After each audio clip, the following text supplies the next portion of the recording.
I don't know, my last video, if you see me messing around, apologies. How you doing, crew? Everyone all right? Wherever you are in the world, hope you're having a wonderful weekend. All right, so we're good. We're good to go. So today I'm going to answer a question I put on Facebook, on my Facebook group on Tuesday. And the question was, what is your favorite muscle to train? Okay, so I asked my group, and this live is to give you some tips on the answers that I received for that question. All right. So as I mentioned, I'm doing this live on Restream, still trying to figure it out. There's always something up with old Restream, but I think I nailed this one. Bear with me. I don't think I'm on Instagram still though, but we'll get there, mate. Also, guys, if you're not a member of my Facebook group already, you can click my cover photo on Facebook and follow the link, or you can go to my Instagram and click the link on the bio. Okay, join up, come part of the community. Got lots of useful tips. All right, guys.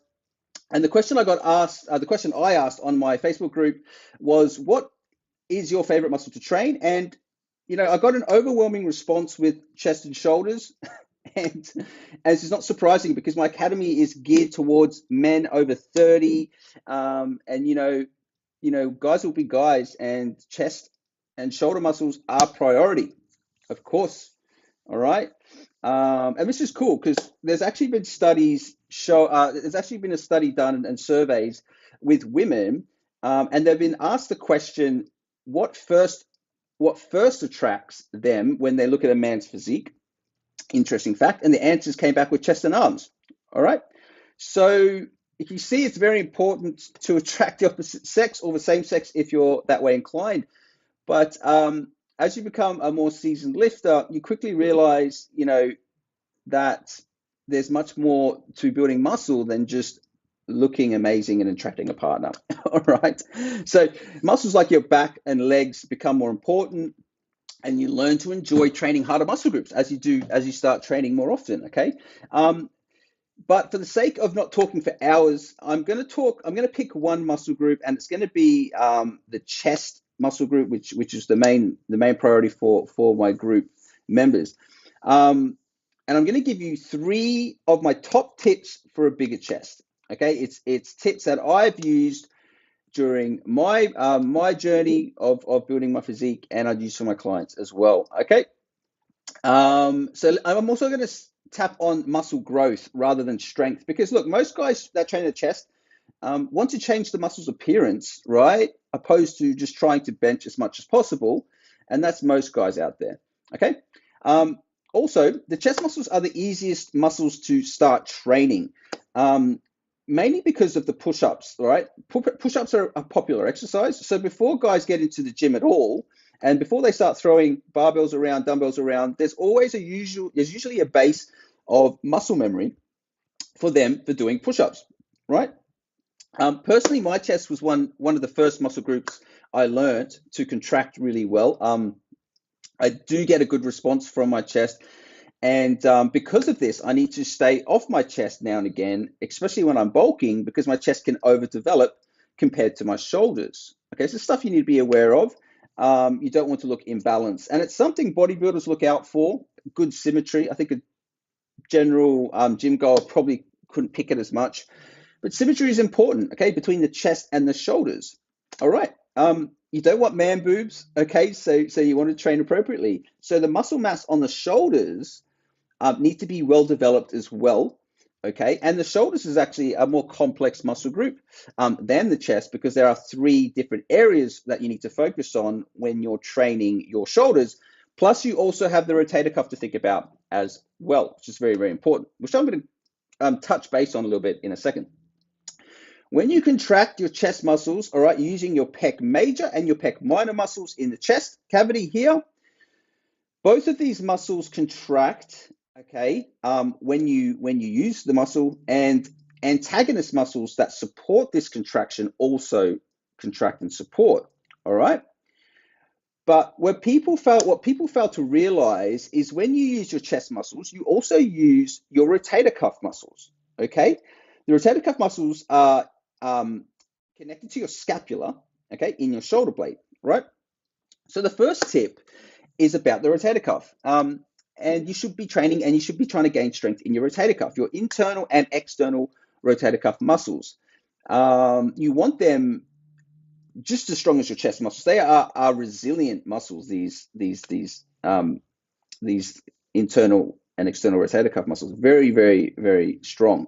And this is where beginners go wrong in the early stages of lifting, because they're doing bench press after bench press and they're gaining muscle and strength slowly, but they're just not focusing on exercises that will increase the strength of the shoulder and the rotator cuff. Okay, when you do this and you have more of a focus on the rotator cuff, you support the chest much more, and you'll get faster chest development for the muscle growth that you're looking for. Okay, so getting rotator cuffs stronger should be an important part of your programming, and it should complement your chest routine. You should have a strong emphasis on the rotator cuff. Okay, also you should be stretching the rotator cuff. Internal rotation stretches, external rotation stretches, and you should be paying particular attention to the internal rotator, which is the subscapularis, okay, which holds 50% of the rotator cuff, or more than 50% of the rotator cuff strength. So it's very, very important to be doing these rotator cuff exercises, okay? Cool, that brings me on to the second tip. Don't waste the first 5 sets. All right, what this means is, let's say you do a warm-up of 3 to 4 warm-up sets of your first exercise, right? You progressively get heavier on your warm-up, which you should do. And now you're about to hit your first working set, okay? This is where guys and girls go wrong, okay? And this is where people waste the first 5 sets, okay? Because they go far too light at the first 5 sets. I'm not condoning going heavy as possible, but I'll explain it in a bit. How many times have you done your warm-ups, right? Then you've picked a weight for your first set, okay? You go do your first set, you aim for 12, you get 12 comfortably. Oh, that was comfortable. Then you think, I can go heavier. Then you grab a heavier dumbbell, then you do 12 again. That's cool. I could probably go heavier. All right, I'm gonna go heavier, go 12 again. You have not pushed your chest to its full potential, okay? You are not failing on those first 5 sets. You're warming up. You need to fail on those first 5 sets. You've wasted 5 sets, but you're not maximizing the muscle contraction, okay? So what most people are doing is they're doing what I said. They're progressively just doing. They're not failing on the first 5 sets, and they start failing in the middle of the workout, about 6 to the 7th set, right? And you only have a total of 15 sets, so you're only failing in the middle of your workout. And muscle failure is where you make progress, okay, in your muscle growth. You need to fail in those sets to facilitate muscle growth. Yes, you can get results, but you get better results when you reach failure, okay? So so if you got 12 reps and you feel like it was light, okay, and let's say your target was 12 and you got to 12 and it felt light, right? It's too light. You need to go heavier, right? You need to fail. The first 5 sets of your chest workout are critical. There's not much lactic acid buildup. There's no fatigue. So take advantage of this, okay? Get really, really good at picking the weight that you need to start with on the first set, and fail on that first set and in your first 5 sets also, and as you continue to work out, okay? If you don't fail in your first 1 to 5 sets, you're not going to get that muscle response that you want, okay? It's a lot of guys are just stuffing around in that first 5 sets and then obviously failing on the 6th and 7th, which is not what you want. All right. Saying this, guys, you really need to warm up. Okay. You need to do at least 2 to 3 progressive warm-ups to hit a failure on your first set. All right. And you just need to get good at picking the weight. All right, guys. So that's my second tip. Don't waste your first 5 sets. And look, brings me to the final tip of chest development is not so basically, what is it? What is my final tip here? I've lost my final tips. For bigger chest, if you're not strong on the big lifts, oh, that's right, it's the pec fly machine. Gotcha. So basically, what I was saying, if you're not strong on your big lifts, like your bench press, like your dumbbell press, okay, which a lot of beginners aren't, right? You might be unstable, you might be a bit wobbly, and your bar goes like this, or your dumbbells all over the place. A avoid those exercises at the beginning, please. All right. Even a standing cable fly, avoid these. Don't focus on them. Use a seated chest fly machine. Now, the reason you want to use this is because it's fixed, it's focused, and you can focus on the contraction and the squeeze of the chest. All right, it's that machine where you get the handle here, make sure it's a machine, squeeze in, contract. Okay, feel that chest.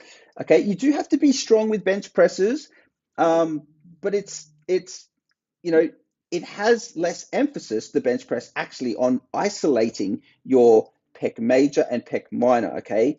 The bench press and dumbbells will work your shoulders more, will work other muscle groups, will work your triceps more, okay?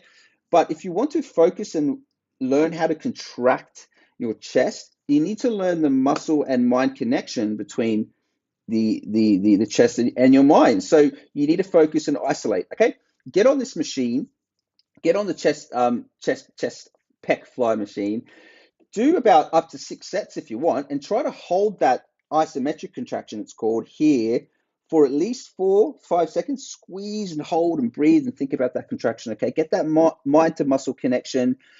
Instead of throwing around heavy dumbbells and heavy barbells just because your mates are lifting that much. If you get on a bench press and you're not good at a bench press and you're pushing a lot of weight, you're hardly contracting your chest, I guarantee it, because you probably have weak triceps and you're probably going to have muscle imbalances. Okay, so get on that fly machine. That's my final tip, guys. Basically, that's it, guys. Look, long one today on the chest. I wanted to answer the topics for my group. If you're not on my group, as I mentioned, join my Facebook group. Just jump on in Facebook, jump on the cover photo, click the cover photo and follow the link. And for Instagram, jump on the bio, press my link, and I'll let you in my group and you can get these awesome tips, guys. Look, have a lovely weekend. Peace, love, gains. I'll see you on the next video.